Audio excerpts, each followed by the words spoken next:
Assalamualaikum warahmatullahi wabarakatuh.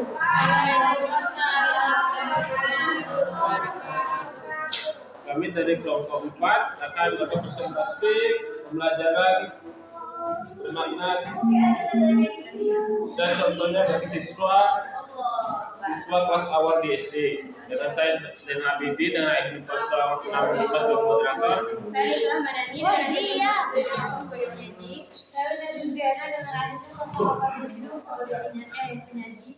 Saya Dena Mesuti dengan ID 017 sebagai penyaji. Baiklah, materi pertama akan saya bacakan.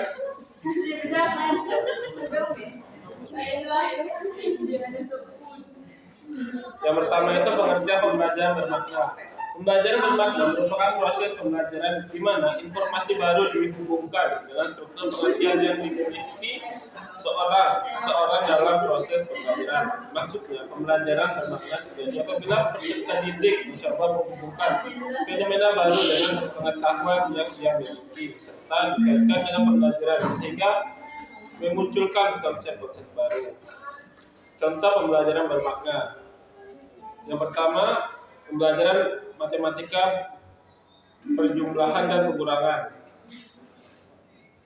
Contoh, guru mengajarkan perjumlahan dengan menggunakan benda konkret seperti kelereng atau permen. Misalnya, jika kamu punya 3 permen, lalu ibu memberi 2 lagi, berapa jumlah permen itu sekarang? Mengapa bermakna? Siswa bisa melihat dan merasakan langsung proses perjumlahan sehingga lebih mudah dipahami.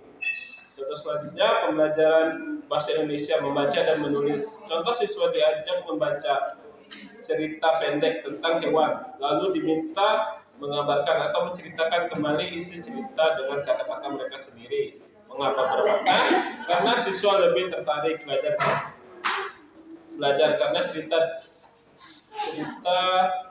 dekat dengan kehidupan mereka dan mereka bisa mengungkapkan pemahaman dengan cara mereka sendiri. Baik, materi selanjutnya akan dibacakan oleh Rida. Baik, materi selanjutnya adalah karakteristik pembelajaran bermakna. Pembelajaran bermakna dapat diidentifikasi berdasarkan ciri-cirinya. Menurut Nasution 2003, memaparkan sebagai berikut. Yang pertama, menekankan proses asimilasi dan asosiasi antara pengalaman baru dengan konsep yang sudah dimiliki peserta didik. Yang kedua adalah melibatkan peserta didik dalam proses pembelajaran. Yang ketiga ada memanfaatkan pengalaman nyata yang relevan dan berarti bagi peserta didik. Yang keempat, menggunakan metode dan bahan ajar yang relevan dengan struktur kognitif peserta didik. Yang kelima ada menggunakan meta konsep untuk membantu siswa mengatur pikiran mereka. Dan yang terakhir ada menggunakan pembelajaran berbasis proyek. Baik, saya kembalikan ke moderator. Baik, materi selanjutnya akan dipaparkan oleh Diana.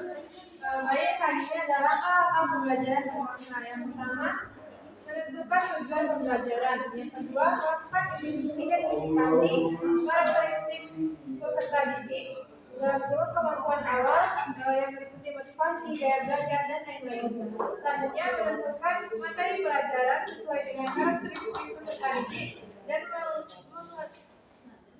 mengaturnya dalam bentuk konsep-konsep inti.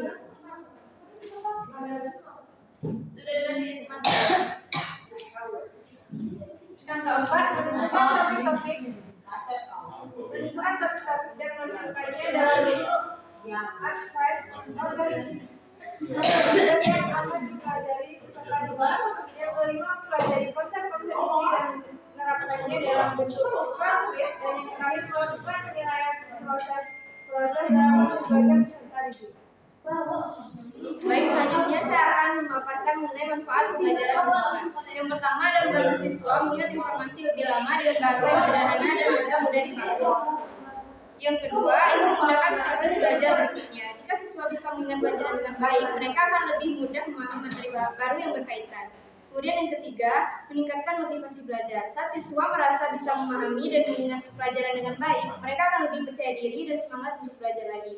Yang keempat, itu mengembangkan keterampilan berpikir tingkat tinggi. Ketika siswa itu bisa memahami dan mengingat pelajaran dengan baik, mereka bisa mulai menghubungkannya dengan berbagai konsep, menganalisis dan menyelesaikan masalah dengan lebih baik.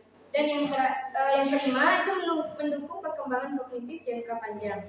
Menghafal dan memahami informasi dengan baik itu membantu otak berkembang lebih optimal. Siswa yang terbiasa mengingat belajar dengan cara yang efektif akan memiliki daya ingat yang lebih kuat, kemampuan berpikir yang lebih baik, dan juga mudah beradaptasi dalam berbagai situasi. Dan yang terakhir itu adalah meningkatkan kemampuan dan partisipasi aktif siswa. Saat siswa bisa mengingat materi dengan baik, mereka mungkin lebih percaya diri untuk ikut diskusi, bertanya, atau menjawab pertanyaan di kelas. Mereka juga lebih aktif dalam kegiatan belajar, sehingga proses pembelajaran menjadi lebih menyenangkan dan interaktif. Saya kembalikan moderator.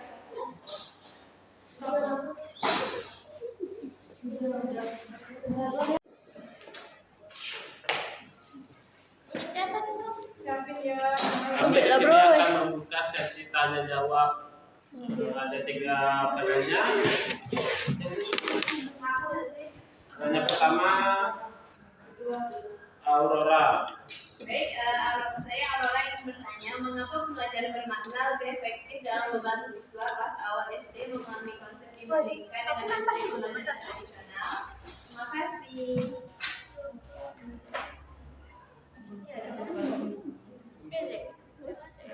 Udah bisa di situ ya, Mak?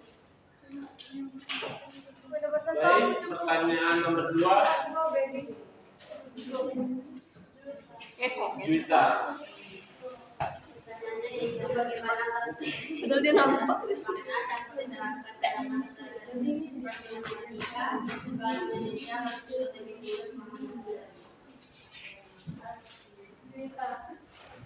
Baik, set nomor 3, Ramadana.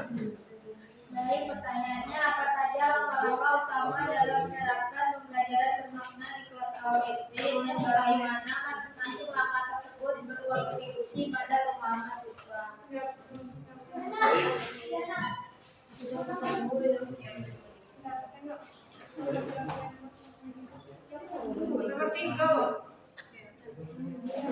Di sini kami akan menjawab pertanyaan dari Aurora yang dibacakan oleh Nuzul. Diana. Baik, di sini saya akan jawab pertanyaan dari Aurora. Pertanyaannya yaitu, mengapa pembelajaran bermakna lebih efektif dalam membantu siswa kelas awal SD memahami konsep dibandingkan dengan metode pembelajaran tradisional? Nah, pembelajaran bermakna lebih efektif karena siswa tidak hanya menghafal informasi, tetapi juga menghubungkannya dengan pengalaman dan pengetahuan yang sudah mereka miliki. Dengan cara ini, pemahaman siswa menjadi lebih mendalam dan bertahan lama, berbeda dengan metode tradisional yang seringkali hanya menekankan pemahaman yang tekstual. Pembelajaran bermakna lebih efektif karena menghubungkan konsep dalam pengalaman siswa menjadi pemahaman motivasi dan bisa aktif berdaya dan berkembang. Baik, kami apakah ada yang mau menambahkan? Afifah? Terima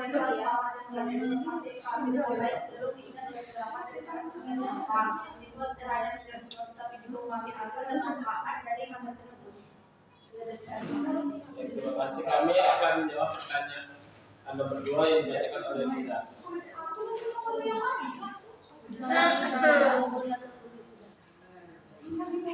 Cuman ke anu-anu, Pak. Baik, di sini saya akan menjawab soal nomor 2, yaitu bagaimana karakteristik pembelajaran bermakna dapat diterapkan dalam mata pelajaran seperti matematika dan bahasa Indonesia agar siswa lebih mudah memahami materi. Nah, dalam matematika, pembelajaran bermakna dapat diterapkan dengan menggunakan benda konkret seperti kelereng atau permen untuk menjelaskan konsep penjumlahan dan pengurangan, sehingga siswa dapat melihat dan merasakan langsung prosesnya. Sementara dalam bahasa Indonesia, siswa dapat membaca cerita pendek tentang hewan yang dekat dengan kehidupan mereka, lalu menggambarkan atau menceritakan kembali isi cerita dan kata-kata sendiri, sehingga mereka lebih terlibat secara aktif dalam pembelajaran. Baik, apakah ada yang mau menambahkan? Jadi, Tahu semua konsep dengan pengalaman nyata. Yang kedua, pembelajaran interaktif dia menghubungkan dengan pengetahuan awal dan mengkaburkan adaptasi dan kehidupan. baik, adakah mau Oliver menambahkan? Ikutinlah. Tidak, kami akan melanjutkan pertanyaan nomor 3 dibacakan oleh Nurul. Baik, pertanyaan nomor 3 dari saudari Uti. Apa saja langkah-langkah utama dalam melakukan pembelajaran bermakna di kelas awal sekolah dasar dan bagaimana masing-masing langkah tersebut berkontribusi pada pemahaman siswa? Langkah-langkah utama itu meliputi menentukan tujuan pembelajaran, mengenali karakteristik siswa, memilih materi yang relevan, menyusun konsep secara sistematis, serta menerapkan metode yang konkret dan juga interaktif. Setiap langkah ini memastikan bahwa pembelajaran sesuai dengan kebutuhan siswa, memberikan pengalaman nyata yang relevan dan memungkinkan mereka menghubungkan materi dengan kehidupan sehari-hari, sehingga pemahaman menjadi lebih mendalam dan juga aplikatif. Apakah ada yang ingin menambahkan? Boleh? Natasha. Menyalakan lama-lama pertama mengumpulkan dan pengalaman siswa dan benar-benar mengatakan menjadi siswa yang memberikan pengalaman yang interaktif untuk siswa untuk belajar. Ulpi siapa? Lebita. Langkah pertama adalah menerapkannya serta mempraktikkannya terhadap pemahaman atau mengaktifkan pengetahuan awal, menyajikan konsep catat dan relevan, menggunakan metode interaktif, mendorong refleksi dan mengonstruksi pengetahuan, memberikan pengalaman belajar yang bervariasi, dan melakukan aksi informatif secara berkelanjutan. Wiwi. Langkah-langkah yang sudah dijelaskan sebelumnya dalam beberapa lain dalam pembelajaran budaya permaknaan dan awal SD. Pertama, memulai dengan pertanyaan pemancing. Kedua, mengaitkan dengan konteks kehidupan nyata. Tiga, menggunakan cerita dongeng. Keempat, tiga, penjelasan aktivitas dalam cerita fisik. Kelima, menggunakan lagu dan nyanyian. Keenam, menggunakan tangan oleh orang diselesaikan. Berapa nih? Kita nomor 3 aja. Ya, Wiwi. Bacakan.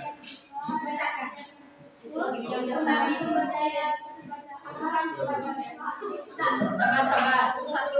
Ya, Mimi. Identifikasi pengetahuan siswa di awal, membuat materi yang relevan dan kebutuhan nyata, menggunakan alat peraga dan media visual, memberikan kesempatan eksplorasi dan diskusi untuk siswa, mengadakan sebuah aktivitas. Sekian presentasi dari kami akhiri. Wassalamualaikum Assalamualaikum warahmatullahi wabarakatuh.